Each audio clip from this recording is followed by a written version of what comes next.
사람들은 답답해집니다.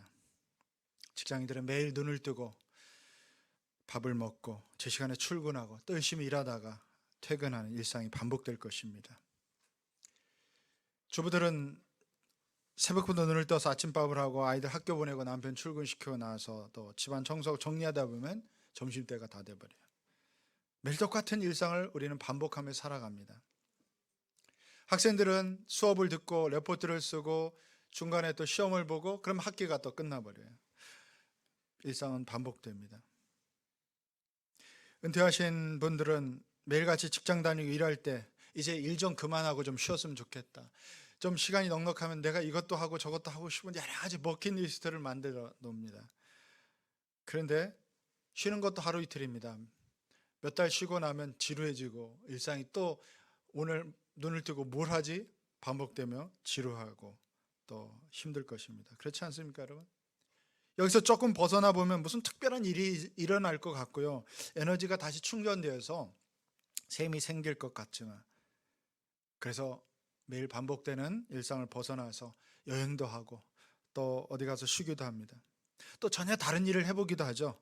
물론 충전되고 힘을 얻습니다. 새로운 일을 시작하시는 에너지도 힘을 얻습니다. 그러나 그 효과도 그렇게 오래 가지는 않은 것 같아요. 똑같은 반복되는 삶을 살다 보면 힘이 빠집니다. 자, 사랑하는 여러분, 우리의 삶이 매일 계속해서 특별한 사건으로 채워질 수는 없습니다. 우리 일상은 여전히 반복됩니다. 매일 감동하고 매일 스릴 있고 매일 의미 있는 일만 우리 가운데 일어날 수는 없어요. 늘 우리 현실의 일상을 벗어나고 싶어 하는 사람은 현실에서 겪는 자신의 삶이 불만족스럽습니다. 나는 왜 이렇게 못 살까? 우리 남편은 맨날 왜 이래? 우리 아내는 왜 이렇게밖에 안 될까? 다른 아이들은 안 그런 것 같은데 우리 아이들만 그런 것 같고 공부도 못하고 말도 잘 안 듣고, 그래서 이 생각에 미치면 현실의 삶이 불만족스럽게 느낍니다. 일상의 현실에서 의미를 찾지 못하고 사는 사람들, 그래서 현실을 인정하지 않고 감사할 수도 없고요. 그래서 불평이 나오고 여전히 일상을 살아가는 자신의 삶이 행복하지 못하다고 그렇게 생각을 합니다. 그렇다면 이렇게 의미를 느끼지 못하는데 우리 일상에 무슨 의미가 있겠습니까? 어떻게 행복할 수 있겠습니까? 우리는 어떻게 살아야 됩니까? 우리가 하나님을 믿는 우리는 그러면 우리 일상을 어떻게 살아가면서 우리를 향한 하나님의 뜻이 무엇인가를 우리가 발견하면서 그 뜻대로 삶을 잘 살아갈 수 있을까요? 오늘 읽은 이 말씀이 주는 가르침이 바로 여기에 대한 답을 주고 있습니다. 18절 말씀 보면 이것이 그리스도 예수 안에서 여러분에게 바라시는 하나님의 뜻입니다 그랬어요. 우리에게 바라시는 하나님의 소원이 있어요. 하나님의 뜻이 있다는 거예요. 그 뜻을 우리가 발견하고 그 뜻대로 살아가는 것이야말로 오늘 우리 하루하루가 똑같이 반복된 일상 같지만 그것이 의미가 있다는 거예요. 이것이 하나님의 뜻이고 이걸 통해서 하나님의 뜻을 발견하고 우리가 그 뜻대로 살아가는 것, 이게 하나님이 우리에게 바라시는 뜻이고 원하시는 소원입니다. 오늘 세 가지를 그 앞에서 말씀하고 있습니다. 항상 기뻐하십시오. 끊임없이 기도하십시오. 모든 일에 감사하십시오. 이 세 가지 삶의 자세가 하나님의 뜻, 그분의 소원을 우리 안에서 이루어가는 가장 중요한 요소라는 것입니다. 여기 항상 끊임없이 모든 일에 이 세 가지는 연속성을 의미합니다. 끊기지 않는 모든 연속을 의미하는 거죠. 이것은 바로 우리가 매일 반복해서 사는 우리 일상에서 하나님의 뜻을 이루어가기 위해서 취해야 될 삶의 태도, 이 자세를 말하고 있습니다. 첫 번째로 항상 기뻐하십시오 그랬어요. 기쁨. 살아가면서 언제 가장 기쁩니까? 여러분, 기뻤던 때가 언제인지 기억하세요? 우리 학생들 언제죠? 대학 시험에 합격했을 때 가장 기뻐했겠죠? 그죠? 갓 결혼하신 분들, 결혼한 지 얼마 안 되나? 아직도 그 유효한 기간이 지금 남아있는지 모르겠지만 그때가 제일 기뻤을 것 같아요. 결혼할 때, 결혼했을 때, 사랑하는 사람과 결혼했을 때, 우리 아이가 태어났을 때, 여러 가지 기뻤던 기억들을 돌아보면 이 기쁨이 지속되지는 않았던 것 같아요. 유기간이 있어요. 기쁨이라는 것은 다 계속 기쁨이 지속되지는 않은 것 같아요. 오늘 책에서 읽었는데 하루 동안의 기쁨을 누리기 원하면 머리를 손질하시고 이발을 하십시오. 그렇잖아요. 여러분 가서 우리 퍼마를 하고 남자들은 머리를 커트를 하고 탁 오면 최소 한나절은 기분이 좋아요. 뭔가 이게 새로워진 것 같고요. 한 달 동안의 기쁨을 얻게 하려면 새로운 자동차를 사라 그랬어요. 자동차를 새 차를 사면 한 달 정도는 기쁨이 있어요. 3개월의 기쁨을 얻게 원하면 집을 수리하라는 거예요. 6개월의 기쁨을 얻게 원하면 새 집을 사고 1년의 기쁨을 누리고 싶으면 결혼을 하라 그랬어요. 결혼은 1년인 것 같아요. 결혼 허니문의 기간 딱 해서 보통 1년 잡죠. 그 다음부터는 이제 뭐가 보이기 시작하고 내가 왜 이 사람하고 결혼했지? 왜 이 사람은 이럴까? 내가 정말 결혼을 잘못한 것 같아. 뭐 이런 생각 안 들어요? 들어요. 1년 지나면 그런 생각 들어요. 그래서 싸우고 별거 아닌 것에 사소한 일에도 목숨 걸고 막 싸우고 그러는 거잖아요. 새 자동차도 여러분 차에 스크래치 나고는 막 속상해요. 막 이게 지금 어떤 건데 나중에는 이제 포기합니다. 아이고 그러지 말든 좀 지나면 이제 왜냐하면 새 차에 대한 이 기쁨이 이제 사라진 거죠. 오늘 말씀은 항상 기뻐하라고 합니다. 무엇을 얻어서 꼭 그 기쁨이 있어요. 뭘 얻으면 기쁘죠. 복권에도 뭐 사소하게 1,000원짜리라도 당첨되면 순간 기뻐요. 1,000원, 1,000원짜리를 1,000원 주고 샀는데 1,000원짜리 당첨되면 더 기쁘죠. 거기에 10,000원짜리라도 당첨되면 이 기쁨은 조금 더 커지겠죠. 그러나 그게 한계입니다. 소원한 것을 얻었을 때 누구나 기뻐할 수 있어요. 예수 믿는 믿음의 사람들의 기쁨은 어떤 기쁨이어야 됩니까? 어떤 상황, 어떤 처지에 처하든지 우리 뜻한 대로 이루어지지 않을지라도 억울한 일을 당할지라도 우리가 기뻐할 수 있습니까? 어떻게 항상 기뻐할 수 있어요? 이게 믿음의 해석이 필요한 거예요. 하나님이 나를 향하신 하나님의 분명한 뜻이 있다는 사실을 믿음으로 우리가 받아들이는 순간 좀 다르게 해석될 수 있어요. 오늘 내가 처한 상황이 꼭 무엇이 있어서야만 감사한 게 아니고 기뻐할 수 있는 게 아니더라고요. 사람들은 자기를 중심으로 자기가 기대하는 것이 채워지면 다 기뻐합니다. 시큰둥한 뭐 하나도 안 기쁘다 이렇게 말하는 사람은 정직하지 않은 거죠. 기쁜 거죠. 원하는 것을 가지게 돼서 기쁨이 생겨요. 그렇지만 반대로 내가 소원하는 것이 이루어지지 않을 때 어떻습니까? 근심하고 힘들어합니다. 실망합니다. 마음에 기쁨이 없어요. 그러나 누가복음 19장에 나오는 여리고성의 삭개오 이야기가 나오죠. 삭개오는 세리장이었어요. 소위 말해서 지금은 말하면 그 지역의 세무서장입니다. 당시는 로마가 지배하고 있던 그 땅이기 때문에 로마 정부의 소위 말해서 그 지역에 할당된 것이 한 10억이다. 그 동네 세금을 올해 10억을 걷어야 된다. 그러면 보편적으로 그랬다고 그래요. 한 20억쯤 걷습니다. 세금을 막 부과해서 강제로 로마 정부가 강제로 세금을 거둘 수 있는 권한을 다 줬기 때문에 힘이 세요. 그러면 10억만 갖다 상납하면 돼요. 나머지 10억은 어떻게 하십니까? 자기들 주머니로 들어가는 거예요. 이 사람 저 사람 로비도 하고 또 주머니 들어가니까 이 세관원들은 굉장히 좋은 직업이고 특히 세리장, 세관장은 돈을 부정 축제할 수 있는 그 당시에 그냥 축제할 수 있는 그래도 눈 감아주고 그거에 대해서 처벌하지는 않아요. 그래서 이 삭개오는 돈을 통해서 기쁨을 얻기 원했어요. 자기 인생의 행복과 돈을 통해서 돈을 많이 모음으로써 그는 이 기쁨을 돈에서 찾았다는 거죠. 보니까 키도 작아서 뽕나무에 올라가야 예수님을 사람들을 볼 수 있을 정도로 그런 사람이었어요. 그러니까 컴플렉스도 있었겠죠. 그러니까 돈을 통해서 대리만족을 누리고 다른 사람이 누리지 못하는 것을 돈이 많으면 내가 당당해질 거고 그 기쁨이 생길 거라고 생각했어요. 그러나 그 기쁨도 돈을 모을수록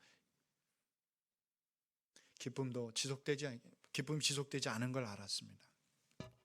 그래서 여리고에 찾아오신 예수님을 만난 거예요. 그리고 자기 집에 초대하고 예수님을 나의 주님으로, 나의 하나님으로 영접합니다. 그리고 그 다음날 이 삭개오에게 새로운 가치의 변화가 일어납니다. 그는 이제 돈이 나에게 기쁨을 주는 것이 아니라 주님이 나에게 기쁨을 주는 분이다. 주님의 생명이 나에게 영원한 기쁨을 줄 것이고, 그것을 발견한 거예요. 그래서 그는 이 돈을, 자기의 모은 재산을 다른 사람에게 나눠주겠다고 말합니다.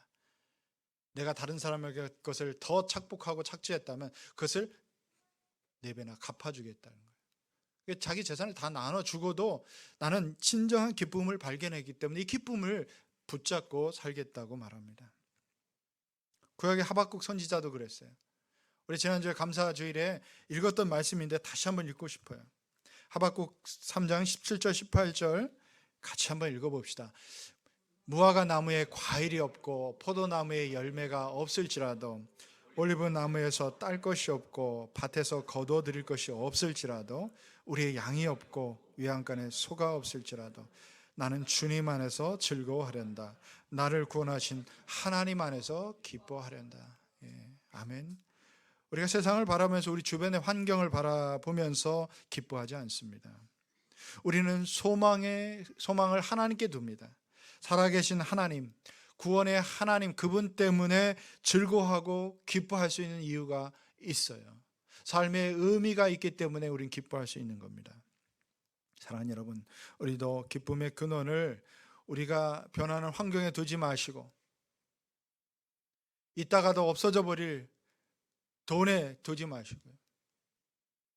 어떤 사람 기쁨을 자식에게 둡니다. 자녀에게. 자녀 잘 키워서 이 자녀로 하여금 기쁨을 계속 얻는데, 우리 자녀들에게 기쁨의 근원을 두면 그게 보면 하루에도 몇 번씩 낙심했다가 좋았다가 힘들어했다가 그러잖아요. 돈은 있다가도 없어지고 또 없다가도 있어지는데, 그때마다 우리의 기쁨은 있다가 없다가 그런 거죠. 우리가 예수 그리스도 안에서 살아가는 우리에게 하나님은 이미 천국의 기쁨을 주셨어요. 찬송가 가사처럼 내 주 모신 곳이 그 어디나 하늘나라. 이 찬송과 고백이 여러분의 삶의 가운데 있어지기를 축원합니다. 그런데요, 악한 마귀는 늘 우리의 마음에 있는 이 기쁨을 자꾸 빼앗아 가려고 합니다. 물질 때문에 근심하게 하고요, 기대대로 되지 않는 자녀 때문에 근심합니다. 환경 때문에 근심하고요, 다른 사람과의 삐뚤어진 어떤 관계 때문에 또 정말 기쁨이 싹 사라져요. 자꾸 어떤 순간순간에 이 기쁨을 빼앗아 갑니다. 그럼에도 불구하고 우리는 기쁨의 이유를 하나님께 두고, 기쁨의 근거를 하나님께 두고, 그 안에서 우리 믿음 안에서 새롭게 해석하고, 때로는 물질이 좀 부족해도 없어도 기대대로 되지 않는 자녀 때문에도 기뻐할 수 있고요, 변하는 이 환경이지만 그 속에서도 기뻐할 수 있는 이유가 있다는 것을 우리가 알아야 돼요. 주님 안에서 주님 바라보면 소망하시면 그 기쁨은 반드시 회복될 것입니다. 그리고 그 기쁨은 유통기한이 있는 게 아니에요. 영원히 주님과 함께 더불어서 기쁨은 지속될 것입니다. 두 번째는 기도입니다. 끊임없이 기도하라. 교회에서 참 많이 들어서 너무 식상한 말도 기도하고 기도하라는 말이고요, 또 많이 들었지만 아무리 들어도 부족한 것이 또 기도예요. 또 아무리 들어도 잘 실천하지 못하는 것이 기도하는 일입니다. 한번 생각해 보십시오. 우리 앞에 문제가 생깁니다. 그 문제로 인해서 상황이 어려워집니다. 그럼 보통 어떻게 합니까? 그 문제의 원인이 무엇인가를 찾기 위해 애씁니다. 분석합니다. 그 파생되는 결과들을 예측하고 분주하게 움직이죠. 해결해보고 수고하고 애씁니다. 지식도 동원하고 경험도 동원해서, 그리고 인맥도 동원해서 이 문제를 해결해보려고 애씁니다. 근데 모든 것 다 해보면서 우리가 이 문제를 하나님께 먼저 가지고 가지 않는다는 거예요. 기도를 빼놓고 다 하는 것 같은데 정작 그 문제를 하나님 앞에 올려드리지 못해요. 주님 앞에서 이 문제를 가지고 씨름하지 않는다는 거예요. 아니면 주님께 올려드리긴 하는데 믿지 못해서, 맡기지 못해서 여전히 다시 그 문제 보따리를 안고 끙끙대고 있지는 않습니까? 왜 기도합니까? 기도하는 것은 하나님의 뜻을 우리가 찾는 거예요. 그 뜻을 찾아서 순종하기 위해서 오늘 기도하는 겁니다. 근데 쉬지 말고 기도하라고, 끊임없이 기도하라고 하는 이 말씀, 24시간 잠도 자지 않고 또 식사도 하지 않고 골방에 들어가서 계속 기도하라는 그런 얘기가 아니에요. 그런 뜻이 아닙니다. 기도하기를 포기하지 말라는 거예요. 기도하기를 그치지 말라는 거예요. 우린 바쁘면 가장 먼저 기도를 생략합니다. 정신없이 막 살다 보면 오늘 하나님과의 관계에 얼마나 우리가 삶을 살았는지 잊어버릴 때가 있어요. 우리 하나님을 생각해야 돼요. 일상을 살아가면서도 하나님과 나의 기도 줄이 늘 연결되어 있어야 돼요. 통로는 열려 있어요. 우리가 그 통로를 우리 스스로 자꾸 닫습니다. 복의 통로예요. 기도는 하나님께서 우리에게 주시는 복의 통로고, 그 기도의 이 통로를 통해서 우리의 마음을 하나님 아시고 우리가 기도하는 소리를 들으시고 우리의 신음에도 응답하시는 하나님이라고 그랬어요. 그게 약속입니다. 그래서 우리는 길을 가면서도 청소를 하면서도 하나님과 관계가 이어져야 돼요. 우리 여러분 어떤 일이 생각나면 바로 그 자리에서 길을 가다가도, 여러분 출근하다가도 하나님께 기도를 하십시오.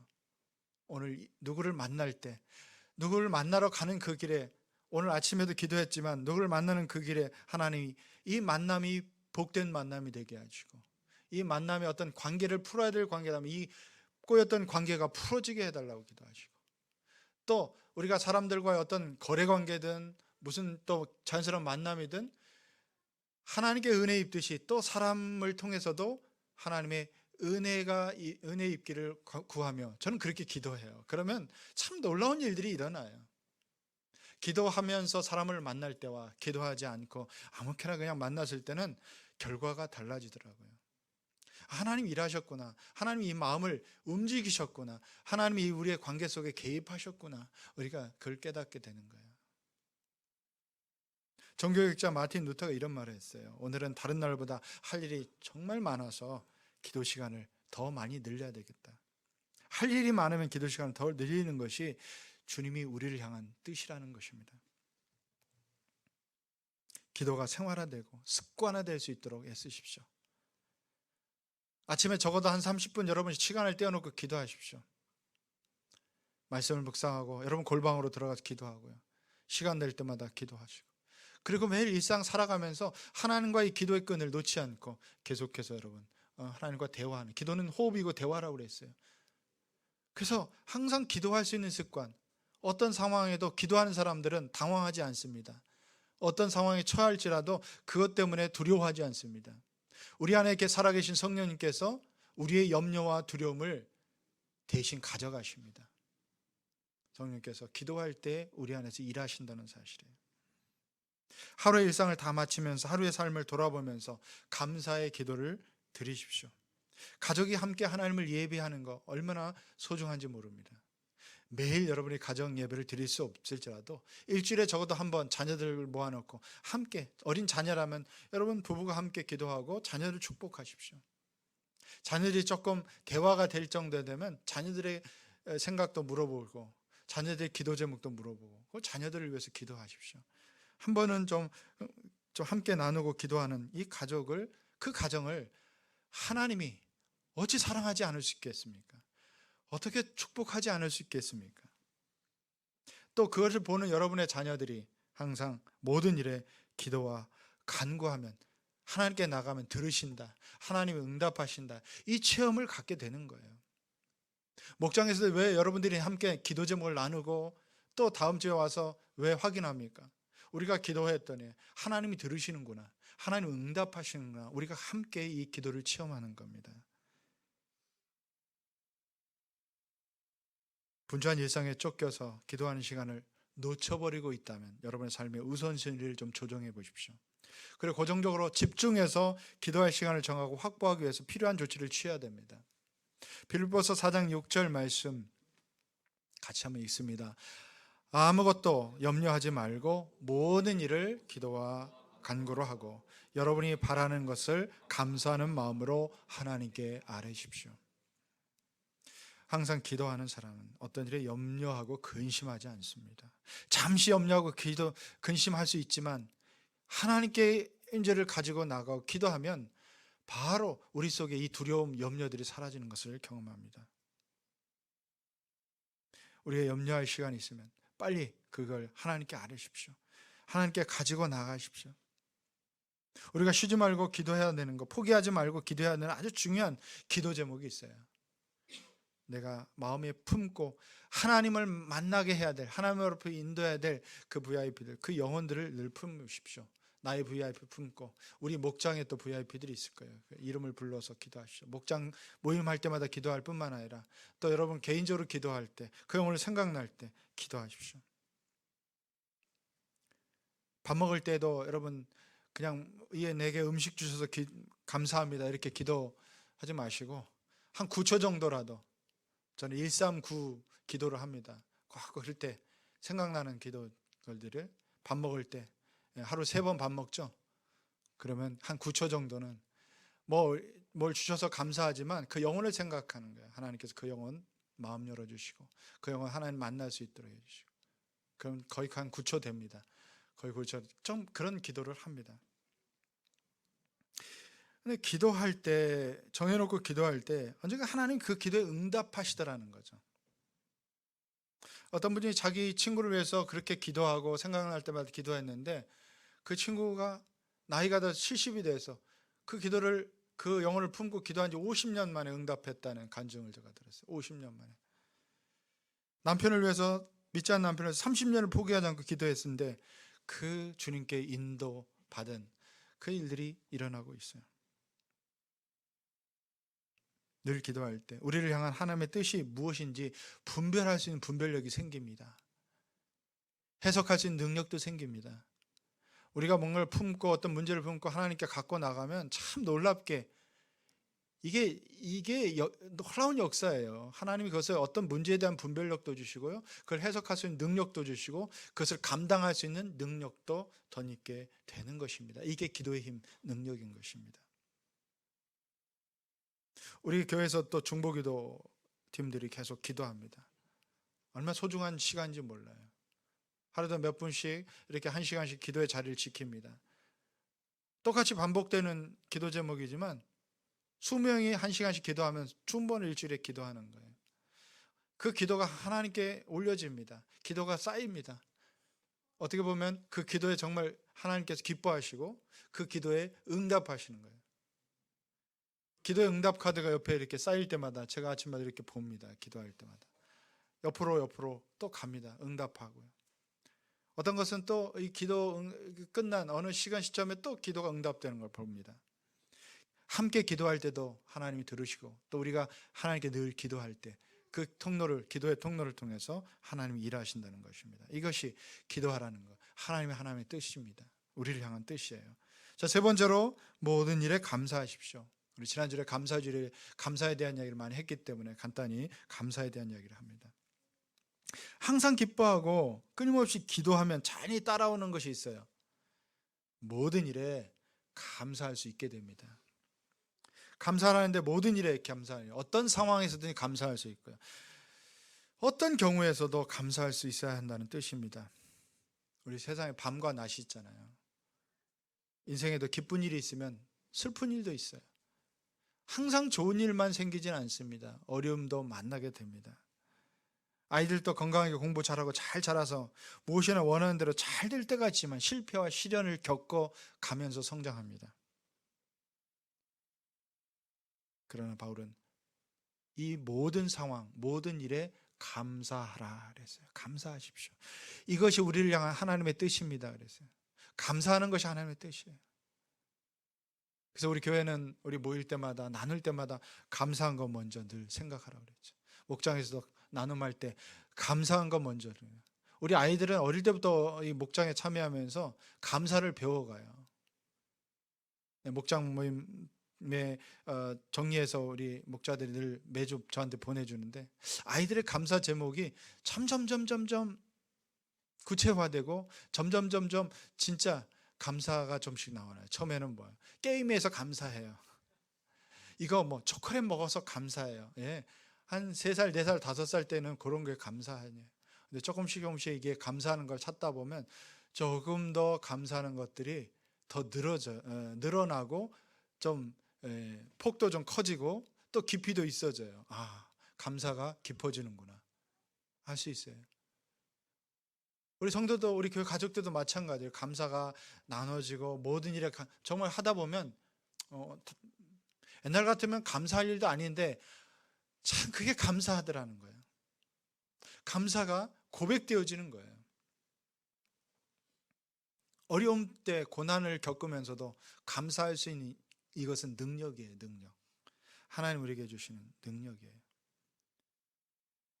그리고 하나님의 선한 뜻이 있다는 것을, 하나님의 인도하심과 또 하나님의 어떤 계획이 있다는 것을 우리가 해석할 수 있는 능력이 생겨요. 감사하다 보면. 그래서 로마서 8장 28절 말씀에 보면 하나님을 사랑하는 사람들, 곧 하나님의 뜻대로 부르심을 입은 사람들에게는 모든 일이 서로 협력해서 선을 이룬다는 것을 우리는 압니다. 모든 일이 협력해서 선을 이루어가는 것, 이게 하나님의 뜻이고 하나님 그렇게 하신다는 거 압니다. 하나님이 사랑받는 자녀이기 때문에 우리를 인도하시고 우리의 삶을 주관하시고 또 어떤 상황에서든지 하나님이 선을 이루어 가세요. 좋은 것을 우리에게 주시기 위해서 때로는 좀 어렵게도 하시고요. 우리를 또 연단시키기 위해서 조금 더 잠시 기다리기도 하시고 고난도 주시고 그것을 통과하면 더 값진 보석과 같은 것을 얻게 하시기도 합니다. 사도 바울은 이렇게 하는 것이 예수 그리스도 안에서 우리를 향하신 하나님의 뜻이라고 말씀하고 있어요. 여기 유명한 설교했던 스폴전 목사님의 책에 이런 이야기가 나옵니다.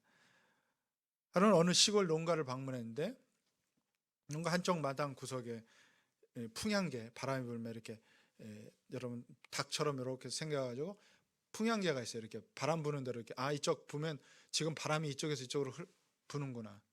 보통 이렇게 서양에는 유럽이나 이러면 풍향계들이 집에 많이 시골 가면 있어요. 바람 부는 대로 이렇게 흔들립니다. 근데 풍향계 밑에는 바람의 방향을 가리키는 화살촉이 이렇게 바람 부는 대로 흔들립니다. 근데 그 모습을 재미있게 관찰하고 있어. 가만 보니까 그 화살촉 밑에 커다란 천이 이렇게 달려 있어요. 근데 그 천에 글씨가 쓰여져 있어요. 무슨 글씨인가 이렇게 가까이 가서 보니까 God is love 그랬어요. 하나님 사랑이시다. 요한일서 4장 16절에 그 말씀이 적혀 있더라는 거예요. 이 스폴전 목사님이 좀 생각하면서 의아스러운 생각을 가지고 이 집주인 농부에게 물었답니다. 설마 하나님의 사랑이 바람 부는 대로 이렇게 바뀐다는 그런 뜻은 아니겠죠? 하나님의 사랑이 이렇게 바람 불면 이렇게 바뀌고 저렇게 바뀌고. 이 농부가 웃으면서 이렇게 대답을 했다고 합니다. 물론이죠. 정반대의 뜻입니다. 바람은 어떠한 방향으로 불든지 간에 하나님의 사랑은 변함없이 우리의 가정과 함께 하신다는 그런 뜻으로 거기에 천에다가 하나님은 사랑이시다. 이걸 보면서 바람이 어디로 불든지 하나님의 사랑은 항상 우리에게 향해 있다는 거죠. 이렇게 적어 놓았다는 거예요. 살다 보면 형통할 때도 있어요. 어려움 당할 때도 있습니다. 그러나 한 가지 분명한 것은 어떠한 경우에도 하나님의 사랑은 변함없이 우리를 향해 있다는 것입니다. 함께 하신다는 거예요. 우리가 어려운 일을 당했을 때 하나님의 은혜를 생각하면서 잊었던 감사를 드릴 때가 있어요. 그러나 우리는 오히려 괜찮을 때, 평안할 때 감사를 또 잊어버리는, 내가 뭔가 이룬 것처럼, 내가 된 것처럼 자꾸 그 영광과 감사를 나에게 돌립니다. 여러분, 모든 일에 감사할 수 있어야 돼요. 평안할 때도 감사하고, 잘 될 때도 감사하지만 안 될 때도 감사할 수 있는 능력, 이게 믿음의 능력이에요. 이것이 해석의 능력이에요. 자, 여러분, 항상 기뻐하고 끊임없이 기도하고 모든 일에 감사하는 것은 사람의 본성으로는 잘 되지 않습니다. 하나님께서 믿음으로 살아가는 사람들에게 주시는 성령의 열매입니다. 항상 기뻐하고 항상 기도하고 또 범사에 모든 일에 감사하는 것, 하나님의 자녀들만이 가질 수 있는 위대한 삶의 그 능력이에요. 말씀했습니다. 어느 한 중년 가장이 열심히 일하며 살았어요. 어느 시장에서 건강검진을 받다가 임파선에 종양이생이 있다는 판정을 받았어요. 암일 가능성이 참 많다는 얘기를 들었습니다. 갑자기 어떻게 하늘이 노랗게 되고 자기 인생이 이렇게 되려고 지금까지 달려왔나 뭐 이런 생각하면서 큰 충격을 받았습니다. 여러 가지 검사를 하지만 정확하지 않아서 일단 이걸 제거하는 수술을 하기로 했어요. 이 사람에게는 의사 선생님 말씀 한마디 한마디가 이렇게 뭔가 이렇게 천국과 지옥을 왔다 갔다 하게 합니다. 수술실로 들어가기 전에 그는 자신의 지나온 과거의 시간들과 현재의 가족들과 부모님, 친구들을 생각해 보면서 눈물을 흘렸어요. 그래, 내가 다시 회복되어 살아간다면 정말 열심히 사랑하며 내게 주어진 사람들, 내게 주어진 일상들을 아주 기뻐하며 감사하며 살아야지, 이렇게 결심했다고 합니다. 수술을 마치고 눈을 뜨니까 아내가 이렇게 얘기합니다. 여보, 다행히 암이 아니고 그냥 종양이래. 이 한마디에 너무나 감사하고 기뻐해서 전율이 느껴졌다고 합니다. 이후 이분은 간증하기를 지금껏 살아왔던 일상이 참 반복되는 것이 별로 감사하지도 않았는데 오늘 내가 하루하루 살아가고 있는 일상, 똑같이 반복되지만 아주 특별하지도 않은 일상이 너무나 감사하고 너무나 기쁨이 생기고 그런 고백을 합니다. 여호와를 기뻐하는 것이 너의 힘이라고 말씀합니다. 기쁨은 우리가 봉사하고 섬길 때 힘을 부여해 줍니다. 하나님 기쁨으로 즐겨주는 사람, 기쁨으로 섬기는 사람을 좋아하십니다. 우리가 헌금을 하나님께 드릴 때도 액수에 많고 적음을 하나님 보시지 않습니다. 기쁨으로 하나님께 드리는 사람을 하나님 좋아하십니다. 우리 삶 속에 의심을 버리고 불평의 입을 닫고 하나님 그분 한 분만을 바라보면 기쁨이 생겨요. 위로가 되고 힘이 되는 줄 믿으시기 바랍니다. 누구에게나 매일 반복되는 일상일 수 있습니다. 그렇지만 항상 기뻐할 수 있는 능력, 모든 일에 감사할 수 있는 거, 끊임없이 기도의 끈을 놓지 않고 하나님과 교통할 수 있는 그런 사람의 매일의 일상은 아주 특별한 일상이 될 것입니다. 매일 만나는 사람이 아주 특별한 사람으로 보입니다. 작은 일에도 기뻐할 수 있고 필요한 것이 채워지지 않아도 감사할 수 있는 능력이 생깁니다. 그리고 기도하면 하나님 들으신다는 것, 그거 경험하면서 살기 때문에 내가 어떤 순간에 먼저 내 힘과 지혜와 지식과 능력을 동원하기 전에 하나님께 먼저 가지고 갈 수 있는, 하나님께 올려드릴 수 있는 이것이 믿음입니다. 이런 믿음으로 여러분의 우리의 일상이 아주 특별한 일상이 되고 특별한 감사가 되고 특별한 삶으로 채워질 수 있는 여러분의 삶이 되기를 주님의 이름으로 축원합니다. 기도하겠습니다.